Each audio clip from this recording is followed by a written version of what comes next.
அல் cuff வசனம் 22. குகைவாசிகள் மூவர், நான்காவது அவர்களின் நாய் என்று சிலர் கூறுகின்றனர். வேறு சிலர் அவர்கள் ஐவர், ஆறாவது அவர்களின் நாய் என்று கூறி மறைவானதை நோக்கி கல் எறிகின்றனர். அவர்கள் எழுவர் என்றும் எட்டாவது அவர்களின் நாயாகும் என்றும் இன்னும் சிலர் கூறுகின்றனர். நபியே, அவர்களின் எண்ணிக்கையை என் இறைவனே நன்கறிந்தவன். மனிதர்களில் குறைவானோர் தவிர வேறு யாரும் அவர்களை அறிய மாட்டார்கள் என்று நீர் கூறுவீராக. அவர்கள் குறித்து வெளிப்படையானதில் தவிர வேறு எதிலும் நீர் விவாதம் புரிய வேண்டாம். மேலும் அவர்களை பற்றி இவர்களில் யாரிடமும் தகவல் கோரவும் வேண்டாம். இங்கு உயர்ந்தோன் அல்லாஹ் குகைவாசிகள் எத்தனை பேர் என்பது தொடர்பாக மக்களிடையே நிலவும் கருத்து வேறுபாட்டை எடுத்துரைக்கின்றான். குகைவாசிகள் எத்தனை பேர்? குகைவாசிகள் மூவர், அவர்களுடன் சென்ற நாய் நான்காவது. குகைவாசிகள் ஐவர், நாய் ஆறாவது. குகைவாசிகள் எழுவர், நாய் எட்டாவது ஆகிய 3 கூற்றுகளை அல்லாஹ் குறிப்பிடுகின்றான். இவற்றில் முதல் 2 கூற்றுகள் மறைவானதை நோக்கி கல் எறிதல் ஆகும் என்று குறிப்பிட்டு அவை இரண்டும் பலவீனமானவை என அல்லாஹ் சுட்டிக்காட்டுகின்றான். மறைவானதை நோக்கி கல் எறிதல் என்பது ஒன்றை பற்றி அறிவில்லாமல் பேசுவதை குறிக்கும் மரபு தொடராகும். தெரியாத இடத்தை நோக்கி கல் வீசுபவன் அநேகமாக இலக்கை அடைய மாட்டான். அடைந்தாலும் அது தற்செயலாகவே இருக்கும். அவ்வாறுதான் ஒன்றை பற்றி தெரியாமலே கருத்து சொல்வதும் அமையும்.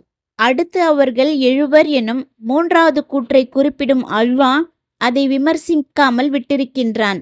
அல்லது எட்டாவது அவர்களின் நாயாகும் என்று வாவ் என்னும் இணைச்சொல் கொண்டு தனி வாக்கியமாக குறிப்பிட்டு அதை உறுதி செய்கின்றான் எனலாம். இக்கூற்றே சரியானது என்பதையும் இது உண்மையில் நடந்தது என்பதையும் இது காட்டுகிறது. இறைவனே நன்கு அறிந்தவன்.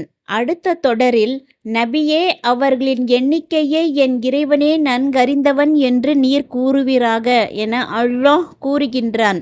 இது போன்ற விஷயங்களில் அல்லாஹ்வே எல்லாம் தெரிந்தவன் என்று குறிப்பிடுவதுதான் சிறந்ததாகும் என இங்கு வழிகாட்டப்படுகிறது. ஏனெனில் உறுதியாக தெரியாமல் இது போன்ற விஷயங்களில் ஆழமாகச் செல்வது தேவையற்ற ஒன்றாகும். அதே நேரத்தில் ஒரு விஷயம் நமக்கு நன்கு தெரிந்தால் அது குறித்து பேசலாம். இல்லையேல் மௌனமே பதிலாக இருக்க வேண்டும். அடுத்து, குறைவானோர் தவிர வேறு யாரும் அவர்களை அறிய மாட்டார்கள் என்று நபியே நீர் கூறுவீராக என அல்லாஹ் கட்டளையிடுகின்றான். அதாவது மனிதர்களில் சிலர்தான் அறிவார்கள்.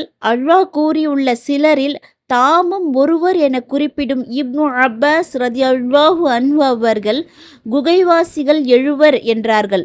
இதை அதாவு ரஹ்மத்துல்லாஹி அலைஹி அவர்கள் அறிவிக்கிறார்கள். மேலும் இப்னு அப்பாஸ் ரதியல்லாஹு அன்ஹு அவர்கள் கூறுகிறார்கள், இரவிலும் பகலிலும் இறை வழிபாட்டில் ஈடுபட்டிருந்தவர்கள்தான் குகைவாசியில் தஞ்சமடைந்தார்கள்.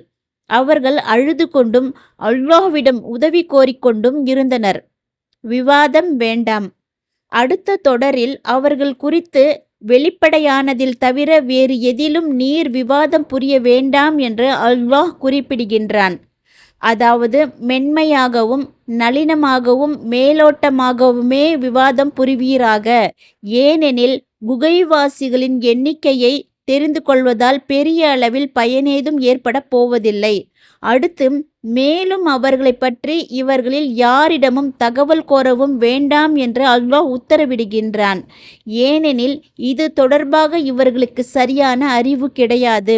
சுயமாக எதையோ கூறி மறைவானதை நோக்கி கல் எறிகிறார்கள். அவர்களது கூற்றுக்கு நம்பத்தகுந்த ஆதாரம் எதுவும் கிடையாது. ஆனால் முஹம்மதே, உமக்கு அல்லாஹ் உண்மையான தகவல்களை அளித்துள்ளான். அவை சந்தேகத்திற்கு இடமில்லாதவை.